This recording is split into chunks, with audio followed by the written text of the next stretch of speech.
చేస్తాం. Okay, okay.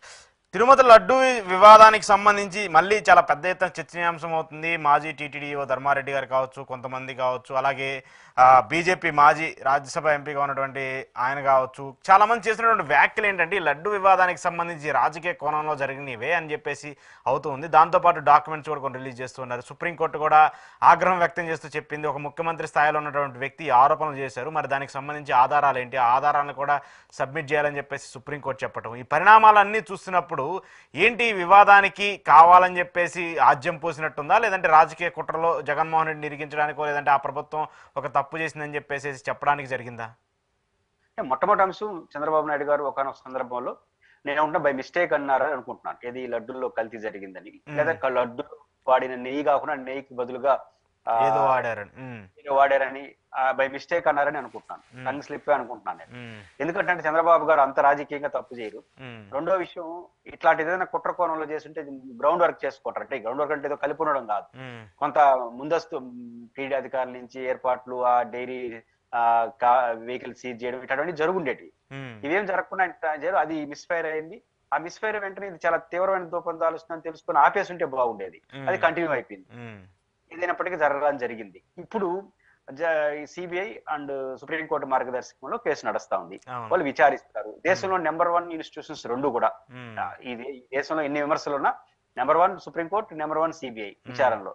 అలాంటి వాళ్ళ పరిధిలో జరుగుతున్నప్పుడు వాళ్ళకి వదిలేసి అధికార పార్టీ మీకున్న ఆధారాలు వాళ్ళకి ఇవ్వడం, ప్రతిపక్షం అభ్యంతరాలు ఉంటే కోర్టులు వెళ్ళడం, వారికే పరిమితం అయితే చాలా బాగుండేది.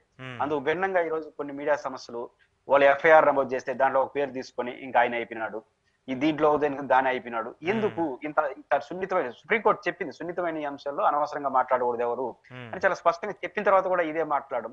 ఇంకా ఒక దశ దాటి ధర్మారెడ్డి గారిని, శేఖర్ రెడ్డి గారికి లుకౌట్ నోటీసులు ఇచ్చేసినారు. ఆ లుకౌట్ నోటీసులు అంటే ఏడబోవద్దని.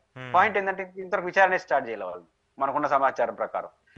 ఇప్పుడు ధర్మారెడ్డి గారికి నోటీస్ ఇచ్చుంటే ప్రపంచానికి తెలిసి ఉంటుంది కదా, చెప్పుంటారు కదా ధర్మారెడ్డి. శేఖర్ రెడ్డికి ఏం సంబంధం నాకు తెలియదు. శేఖర్ రెడ్డి ఆ సంబంధం లేని వ్యక్తి, నెయ్యికి సంబంధం లేని వ్యక్తి కాదు, టీడీకి సంబంధం లేని వ్యక్తి కాదు. ఆయన తీసుకొచ్చారు కాబట్టి మళ్ళీ ఏం చేశారు, సవరణ ఇచ్చారు అదే పత్రికలు. దీనివల్ల ఏమవుతుంది, ఉదాహరణకు ధర్మారెడ్డి గారు వాళ్ళ వాళ్ళు అధికారంలో ఉన్నప్పుడు, అంటే ఈఓగా, అడిషనల్ ఈఓగా ఉన్నప్పుడు టెండర్లు ఫైల్ అయినాయి. ఇప్పుడు ఏదైతే ఆరోపణలు వస్తున్నాయో ఏఆర్ డైరీ సంబంధించి టెండర్లు ఫైల్ అయినాయి.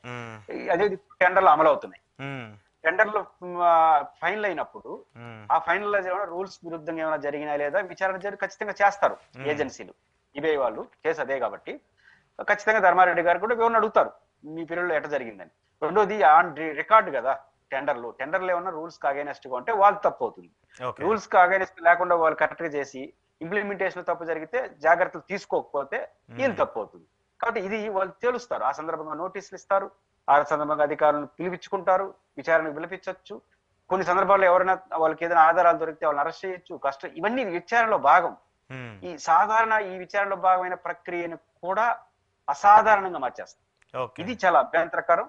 కాబట్టి ఈ రోజు ధర్మారెడ్డి గారికి లుకౌట్ నోటీసులు లేదు, ఎవరికి నోటీసులు లేదు, శేఖర్ రెడ్డి గారికి అసలు సంబంధమే లేదు. కానీ అట్లాంటి వాటిని తీసుకొచ్చి ఇక్కడ పెట్టడం ద్వారా మరింత వివాదం అవుతుంది. కాబట్టి జరగనియండి, సిబిఐ చేస్తుంది. అదేవిధంగా సుప్రీంకోర్టు మార్గదర్శకలో ఉంది. ప్రభుత్వం ఏదైనా ఆధారాలు ఉంటే వాళ్ళకి చెప్పండి.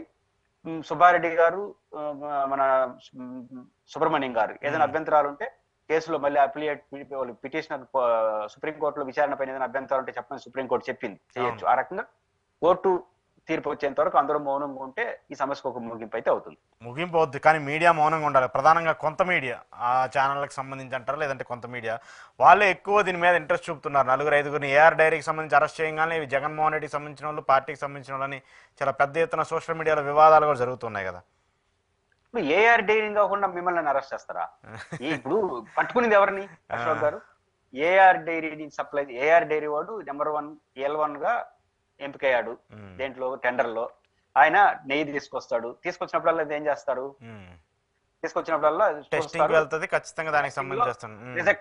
రిజెక్ట్ చేసేస్తారు. ఇప్పుడు రిజెక్ట్ చేసింది ఏ డైరీని? ఏఆర్ డైరీనో లారీనే కదా. మరి ఏఆర్ డైరీ లారీని రిజెక్ట్ చేసినప్పుడు దానిపైన కదా విచారణ ఉంటుంది. ఆ సంస్థ పైన, ఆ సంస్థలో పనిచేసే ఉద్యోగస్తుల్ని అవసరాన్ని బట్టి అరెస్ట్ చేయడం, లేకపోతే కస్టడీలో తీసుకోవడం సహజంగా జరిగే ప్రక్రియ అంటాను. ఇప్పుడు మనం రిజెక్ట్ చేసి సీల్ చేసిందే ఎయిర్ డైరీ పాల ఈ నెయ్యి ట్యాంక్ ని.